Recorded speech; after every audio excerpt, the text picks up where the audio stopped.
Hello and welcome as we advance our discussion on statistics to collection of data. Now before moving on to collection of data, we'll talk about two types of data which in fact we talked in previous lecture.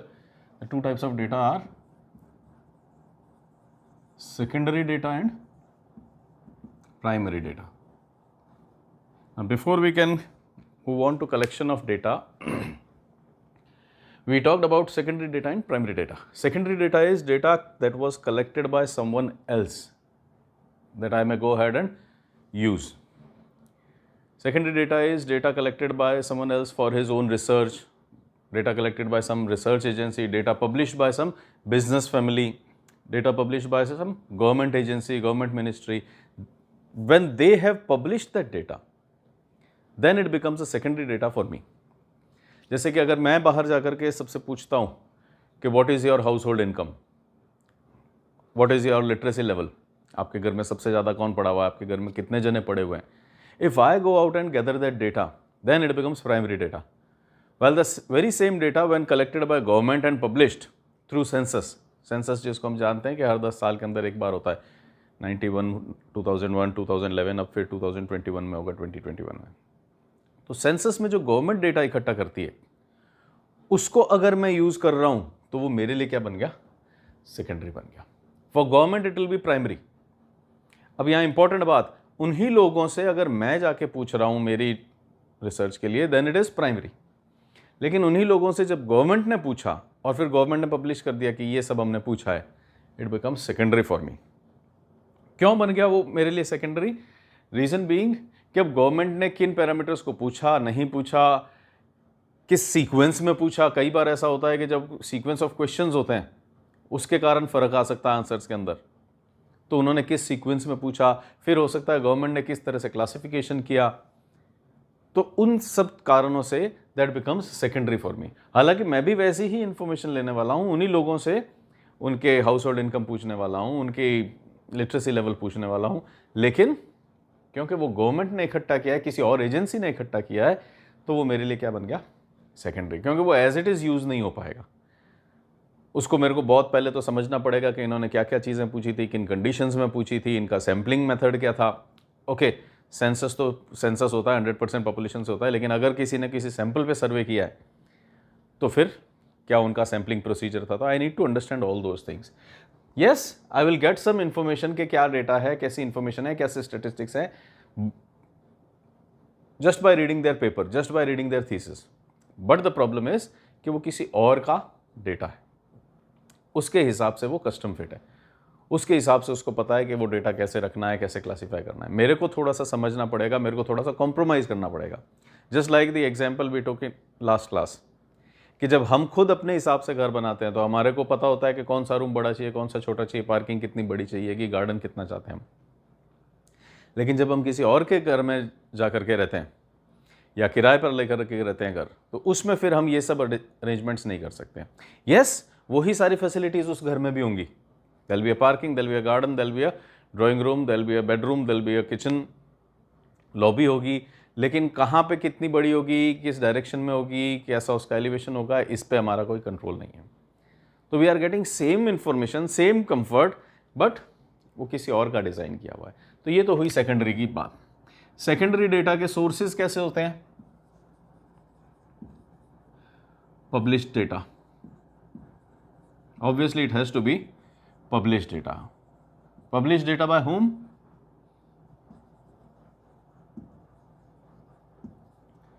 Publish data by businesses.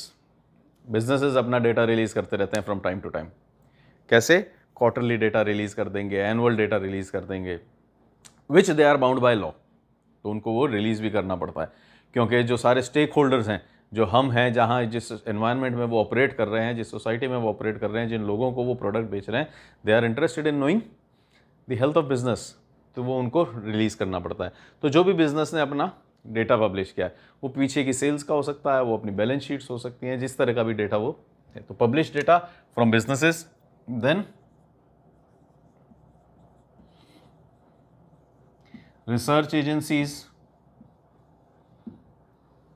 जब भी election होते हैं तो हम देखते हैं कि कुछ रिसर्च एजेंसीज हैं जो बाहर निकल जाती है और जैसे ही वो लास्ट वोट गिरता है, जैसे ही लास्ट डे का लास्ट वोट हो जाएगा, तब अचानक से हमारे पास एग्जिट पोल्स आने लग जाते हैं, सी वोटर का ये है, एक्सिस का ये है। तो वो सब क्या है, रिसर्च एजेंसीज हैं। तो वो लोग रिसर्च कर रहे हैं and then they publish their data. अब जो एग्जिट पोल्स हैं उन रिसर्च एजेंसीज ने पब्लिश कर दिए। तो publish data from businesses, from research agencies. A very important source is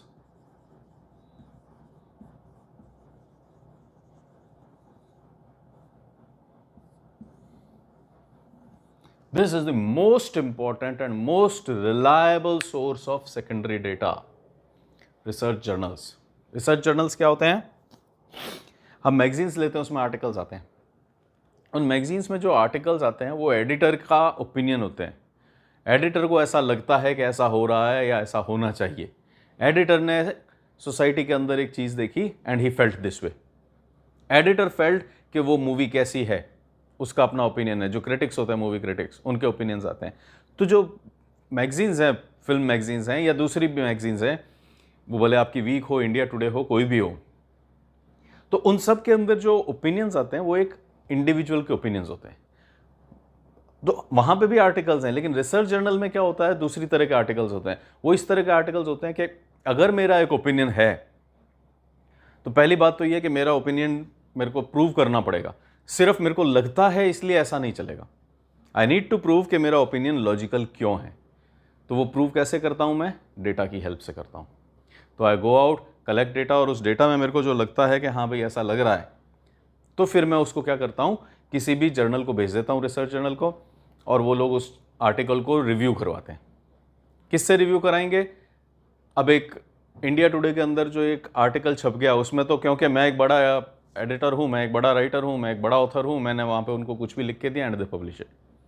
जबकि रिसर्च जर्नल्स में क्या होगा, कितने भी बड़े आप ऑथर हो, कितने भी बड़े रिसर्चर हो, जब आप रिसर्च जर्नल को भेजते हो तो वो पूरी दुनिया के अंदर कहीं पे भी 2, 4, 5 जगहों पर भेजेंगे और उसको रिव्यू करवाते हैं। एक तरह से वो आपका स्क्रूटनाइज होता है कि ये आर्टिकल सही लग रहा है या नहीं लग रहा है।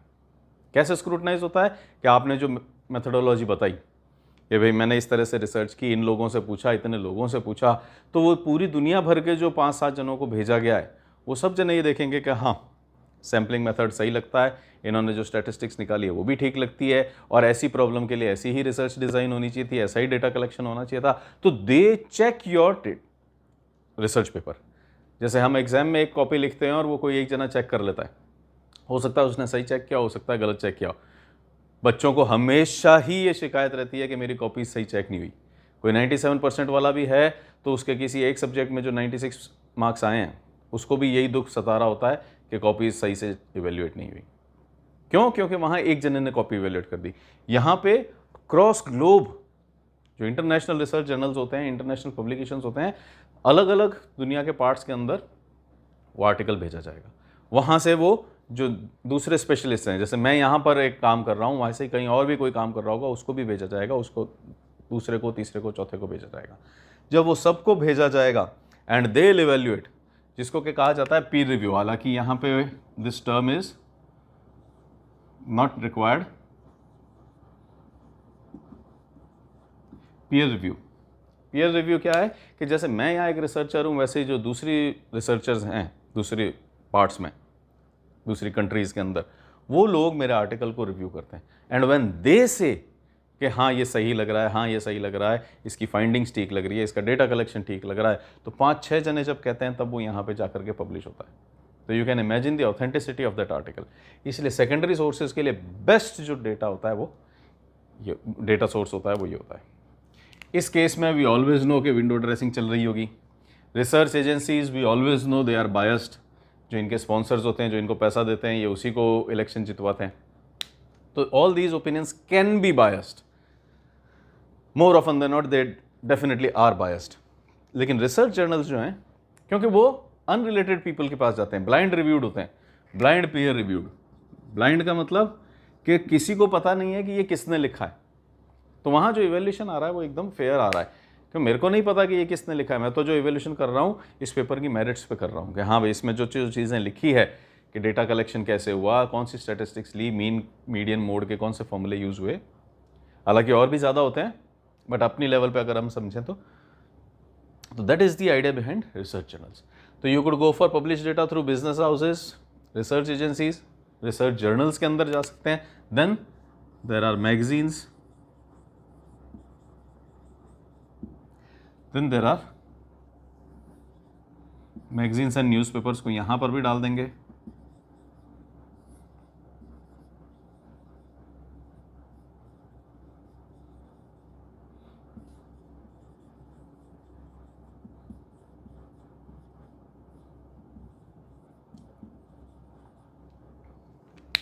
सोर्सेज क्या हो गए?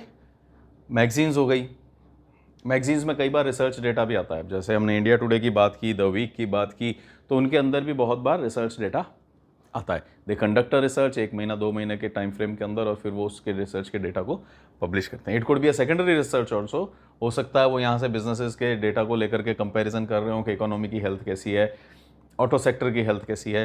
तो वो मैगजीन्स के अंदर भी कई बार हमारे को अच्छे पब्लिश डेटा मिल जाते हैं. Then there are online publications. Google पे बैठे लिखा, तो गूगल पे बैठकर जब लिखा तो आपको हो सकता है कुछ रिसर्च जर्नल्स मिल जाएं, हो सकता है कुछ बिजनेसेस, मतलब ऑनलाइन के अंदर तो लिटरली ये सारे के सारे आ जाएंगे. ये थोड़ा पुराना टाइम है जब हम ये चीज़ें जा करके लाइब्रेरी में ढूंढते थे, न्यूज़पेपर्स में ढूंढते थे. नाउअडेज ऑनलाइन आपको ये सभी चीज़ें मिल जाएंगी. तो एक तो ये हो सकता है कि यहाँ से पब्लिश डेटा आ जाए. देन मैगजीन्स के अंदर आर्टिकल्स आ रहे हैं. अब कोई एक कैंपेन चल रही है जिसके अंदर ऑलमोस्ट हर मंथ कोई एक बड़ी सेलिब्रिटी अभी की जो हमारे इंडिया की करंट सिचुएशन है उसके ऊपर कमेंट कर रहे हैं. तो अब अगर 12 महीने से कोई एक मैगजीन है इसी इशू के ऊपर एक आर्टिकल लिख रही है, तो that can act as a source of data also. तो मैगजीन्स के अंदर से भी डेटा लिया जा सकता है. हाँ, किसी एक जने का होता तो मैं ओपिनियन मान लेता, लेकिन 12 महीने हो गए, 12 अलग अलग सेलिब्रिटीज़ ने अभी की कंडीशन के ऊपर कुछ कमेंट किया है, तो there is some kind of pattern, there is some kind of information lying over there. तो हम मैगजीन से डेटा ले सकते हैं. न्यूज़पेपर में डेली इंफॉर्मेशन आती है, आप उससे डेटा ले सकते हैं. तो these can be sources of secondary data. Newspaper के अंदर डेली वेदर आ रहा है, टेम्परेचर आ रहा है, तो आप साल भर का टेम्परेचर लिख लीजिए. आप 31 दिसंबर को मेरे को क्या बता सकते हैं कि इस ईयर एवरेज टेम्परेचर कितना रहा, एवरेज मैक्सिमम कितना रहा, एवरेज मिनिमम कितना रहा. आप मंथली एवरेज बता सकते हैं. जनवरी के अंदर कितना एवरेज टेम्परेचर रहा, जनवरी के अंदर कितना मैक्सिमम रहा, कितना मिनिमम रहा. तो you can give me all these information from collecting data from newspaper. तो सेकेंडरी की अगर हम बात करें तो ये है. इस सब के अंदर आप देखें तो by and large we are not going out and contacting anyone. हम बाहर जाके किसी रिस्पोंडेंट से डेटा नहीं ले रहे हैं. ये सारा का सारा डेटा हमारे को कैसे मिल रहा है? कहीं ना कहीं लिखा हुआ पड़ा हुआ है, कहीं ना कहीं किसी पेपर के ऊपर पड़ा हुआ है, या कहीं ऑनलाइन किसी वेबसाइट वेब पोर्टल के ऊपर पड़ा हुआ है. This is distinguishing characteristic. यहाँ कहीं पे भी कोई रिस्पोंडेंट नहीं है. यहाँ सब ने अपनी इच्छा से कुछ ना कुछ लिख रखा है. मैगजीन्स में आर्टिकल्स आ रखे हैं, न्यूज़पेपर में आर्टिकल्स न्यूज़ आ रखी है, बिजनेसेस ने अपना डेटा पब्लिश किया हुआ है, रिसर्च जर्नल्स में अपने आप किसी ने भेज करके अपना आर्टिकल पब्लिश करा लिया. तो all this data is published in public domain. ये सारा का सारा डेटा हमारे पास पब्लिक डोमेन के अंदर अवेलेबल पड़ा हुआ है. And then you are making use of it as per your requirement. जैसे आपने 365 डेज का अगर वेदर देख लिया, डेली के टेम्परेचर्स रिकॉर्ड कर लिए, तो आप मेरे को मंथली एवरेजेस बता सकते हैं, मंथली मैक्सिमम्स बता सकते हैं, मंथली मिनिमम्स बता सकते हैं. तो ये कहाँ से आया? मैंने खुद ने तो बाहर लगाया नहीं कोई टेम्परेचर लेने के लिए मेजरिंग डिवाइस. कहाँ से लिया? न्यूज़पेपर से लिया. वही 12 महीने अगर हमारे को 12 बड़ी सेलिब्रिटीज़ ने कोई ओपिनियन दिया है, तो मैं उसको स्टडी कर सकता हूँ. As a case study method हम उसको यूज़ कर सकते हैं कि मैंने ये 12 केस स्टडीज़ की, इनके ओपिनियंस पे रिसर्च कर रहा हूँ. तो वहाँ से आ सकते हैं. देन बिजनेसेस ने जो अपने फाइनेंशियल्स पब्लिश किए हैं, क्वार्टरली बेसिस पे हो सकते हैं, हाफ ईयरली हो सकते हैं, या एनुअल हो सकते हैं. एनुअल तो जनरली सभी जने करते ही हैं, क्वार्टरली हाफ ईयरली जैसा भी उनका बिजनेस पॉलिसी है. तो these are secondary sources of data. इनके बारे में हम ज़्यादा बात नहीं कर रहे हैं क्योंकि it is up to you how you analyse them. It is up to you आप कितने बिजनेसेस का डेटा कलेक्ट करते हैं. It is up to you आप कितने न्यूज़पेपर्स पढ़ते हैं. एक ही न्यूज़पेपर पढ़ रहे हैं या मल्टीपल न्यूज़पेपर्स पढ़ रहे हैं.